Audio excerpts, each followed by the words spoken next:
I just want to talk very briefly today about a type of trauma that's under the umbrella of complex trauma that really hasn't been identified or focused on, I think, the way that it should. And it's humiliation trauma.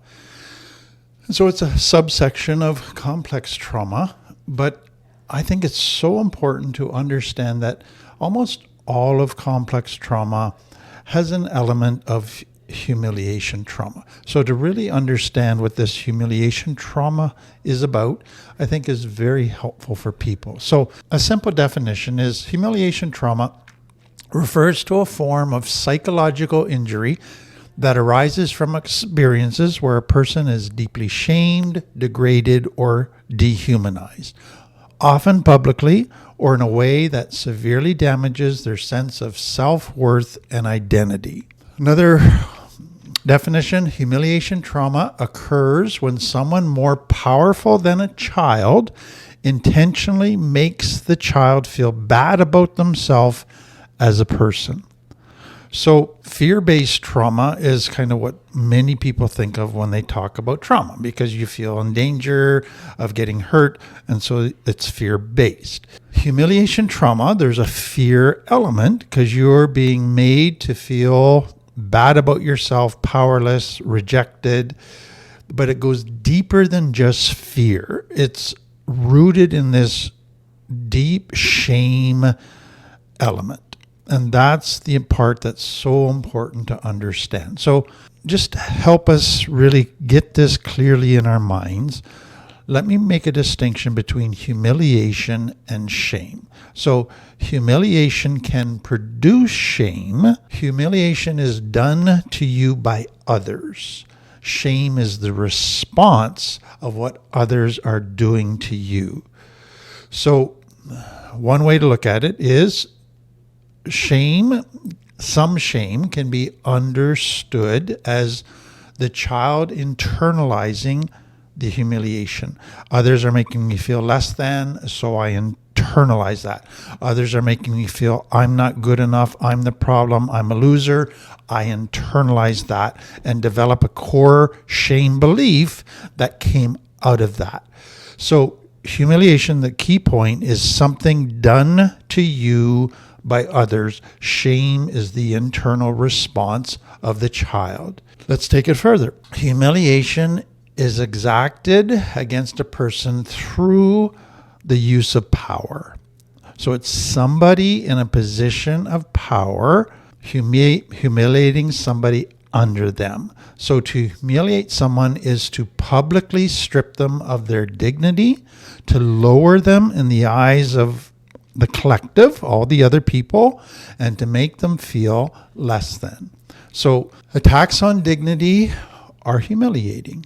Violation of basic rights like privacy, boundaries, personal integrity are humiliating. Denying people their basic needs like food, shelter, a place to use a bathroom is humiliating. Ridicule, mockery, and scorn are humiliating. Degradation and debasement are humiliating. Humiliation is an experience that sets you apart from and below all the rest of the people, the collective. And it communicates to you that your dignity will not be protected by those in authority, that you can't expect the same basic treatment as others by those in authority, because you have been fundamentally devalued. So what you begin to realize is that humiliation trauma can take place from an individual or from a culture, from the government of a culture, from the leaders of organizations, from leaders in a home. But it's always people in authority responding in certain ways to others that makes them feel publicly less than. So again, shame then is the internalization of all of that. Response of the person who's been humiliated. And they begin to believe all the humiliation messages that they're not good enough. It deepens a shame core belief that I'm the problem, I'm not valuable, I'm not lovable, I'm less than, I'm inferior. All that we talk about. So Phil Leask writes, since power is central to humiliation, the victim of an act of humiliation can be described not as feeling, but as being humiliated. So we often think of humiliation that you feel humiliated. The key is that, but you were first humiliated. You were humiliated as the victim of an act of power. Humiliation is something actively done by one person to another, even if through institutions or directed in principle at groups. It is a demonstration of the capacity to use power unjustly with apparent impunity. That is so well said. So let's take that a bit further and bring this together. So humiliation is not a feeling that originates inside the individual. It's a feeling that originates inside a social dynamic. It's an act of domination of one person over another. It's an act of victimization of one person over another. So there's no humiliation without a social context. That's the point. And there's no humiliation without an act of domination. So it's the abuse of authority within that social context. So when you think of why this is trauma, humiliation to me is one of the most painful emotional experiences people face. And its effects linger far beyond the moment of the event itself. And so for many, the trauma of being humiliated started in childhood, but you can still see the effects of it 50 years later in their adult life.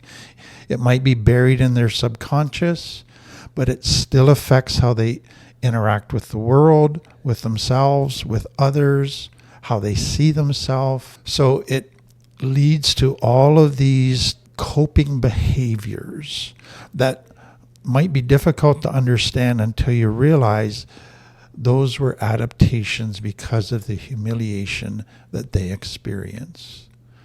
So, pulling it together, humiliation trauma refers to the lasting negative effects on a person's mental and emotional state caused by experienced humiliation, particularly when it's severe or repeated.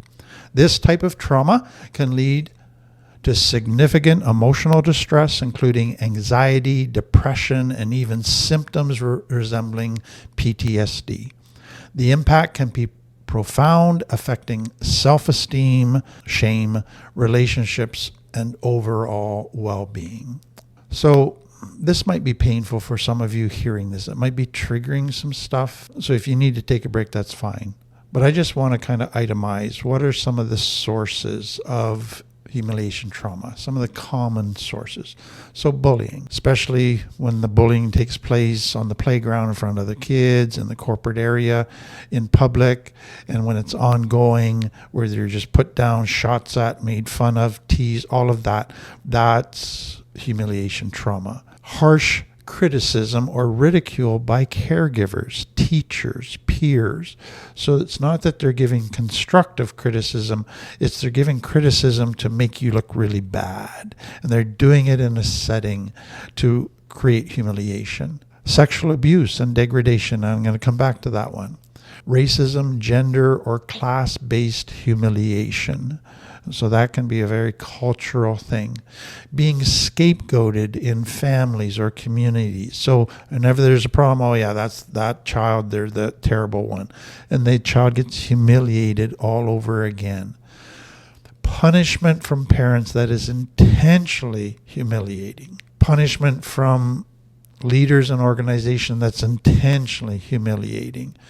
Being verbally abused, disrespected, teased, made fun of, ridiculed, laughed at, mocked, belittled, made to look stupid, regularly embarrassed in front of others. Families that like to do practical jokes that were purposely designed to be embarrassing, to humiliate the person, to pull their pants down in public, to point out different things about them that made others laugh at them.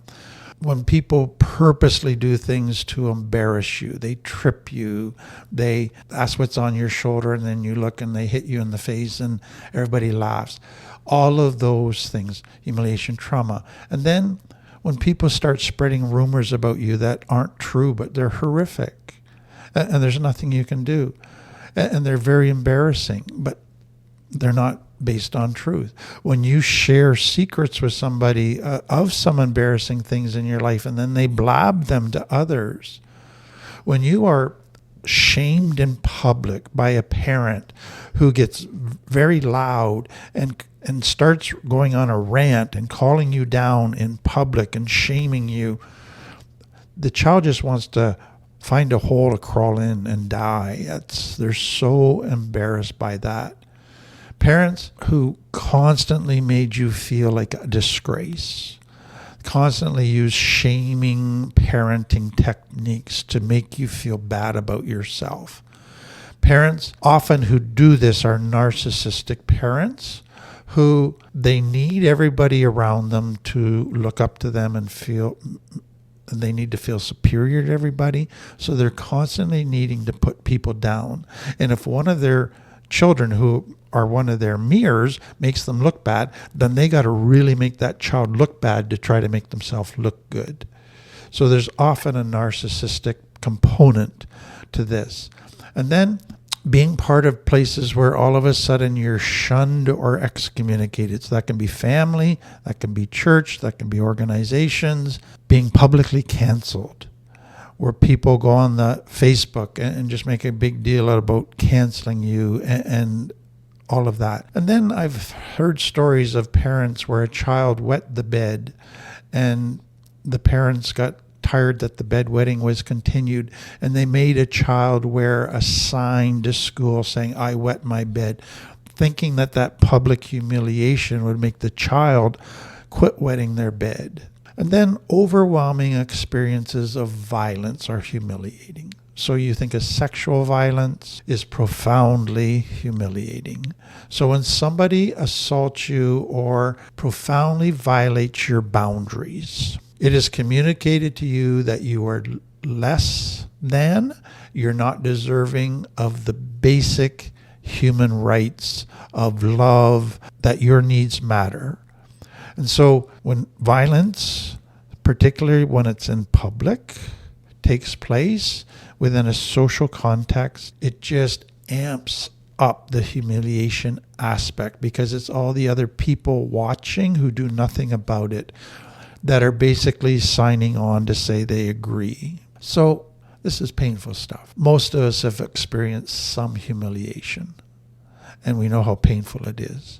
But for those who were humiliated day after day after day, that was just part of their childhood, their family life, their school life, their church life, whatever. It is just a massive amount of pain. So what does the brain do with this? And so let me go through psychological impact and the physical impact, because I think it's important to understand this. So the first thing is they internalize it. And so the amount of shame belief gets so deeply ingrained in this person that shame is a major, major issue for them at the very core. But then they lose trust with the world. Nobody's safe. So now they have to be hyper vigilant. Now they get very concerned about how everybody is looking at them, how others see them. Some become people pleasers. Some become perfectionists, trying to compensate and trying to undo the damage. Others just withdraw from society. Others withdraw emotionally from relationships. They're not going to connect with anybody. They're not going to open up and be vulnerable with anybody. And then there's a strong avoidance of any situation where they might be embarrassed. So new situations, social situations. Then they develop a very toxic internal critic, self-talk, where they're always putting themselves down. And often it can turn into a deep self-hatred, which can lead some to suicidal ideation and even suicide.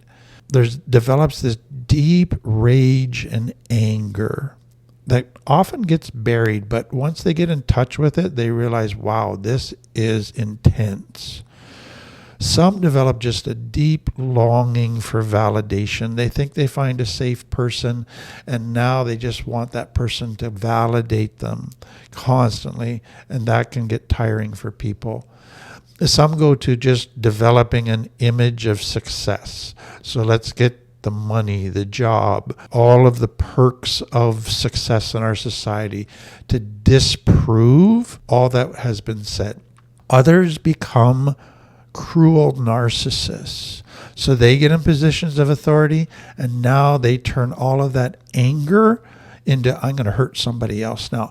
I'm going to make somebody else feel the pain that I felt, and it gives them almost a sick satisfaction. They now want to hurt other people as a way to relieve some of their own pain. Then once they get into relationships, they can't admit they're wrong because they're afraid they're going to get humiliated. They don't want any criticism because they see that as you're humiliating me. If they fail, they don't want to admit that they made a mistake. They'll just start lying about it to try and cover up. They basically have learned that being vulnerable or open is way too risky, so do not go there. Some even go to the place where expressing a need, that's humiliating. That's showing weakness. People are going to use that against me, so don't express need. And then, sadly, what happens for some, we know, is their relationship template all of their life has been others in power have humiliated them. That's been their normal. And so when they get into adult life, subconsciously, without even realizing it, they look for somebody who will eventually do the same thing, who will verbally abuse them, who will put them down, who will shame them. There's something in them, in the brain, that wants to do that. So one of the almost paradoxes, it seems, of complex trauma is the thing that hurt you, the thing that you hate, you end up seeking it out subconsciously because that was your normal. That because of shame you feel is all you deserve. You deserve to be treated that way. And so you gravitate towards situation where the trauma is repeated. And that is such a sad piece. To go to healthy people, to go to safe people actually feels dangerous because you don't know what to expect. You think that their kindness to you, that they're just setting you up to hurt you even more, so you tend to sabotage all of that. But I want to take it to the effects on the body. So typically in trauma and danger, you go to fight or flight. What they're finding with humiliation trauma is you can't fight or flight. So the go-to thing is dorsal vagal shutdown, freeze, collapse, dissociate, retreat quickly inside of yourself, disconnect, don't let yourself feel, go kind of zombie-ish, go catatonic, but your nervous system shuts down. That's the only way it knows how to get through the humiliation. And so with that, what happens in the body is a lot of somatic symptoms happen. And so you get chronic fatigue, digestive issues, muscle tension, headaches. All of those different things begin to happen because your nervous system has shut down. So if you've gone through humiliation trauma, it is an extreme form of complex trauma. Hope you realize that it leads to the brain having to go to extreme measures to survive. What do you do to heal it? I hope you realize up front that this isn't going to just get magically fixed, and it's not going to happen overnight. I would really encourage you to get therapy. And we deal a lot with this within our LIFT program, but really deal with the shame. Find safe people to gradually begin to trust and connect and begin talking about this. Then you begin to heal. But you got to also set boundaries with people that continue to try to give you more and more humiliation trauma, and just say, I can't have these people in my life. So that's just a starting point. But be patient with yourself. The damage, the wounds have been deep. They can heal. And when they heal, it's a beautiful thing. But it takes time. It takes working with people that can help you with this. It takes gradually finding healthy friendships and supports.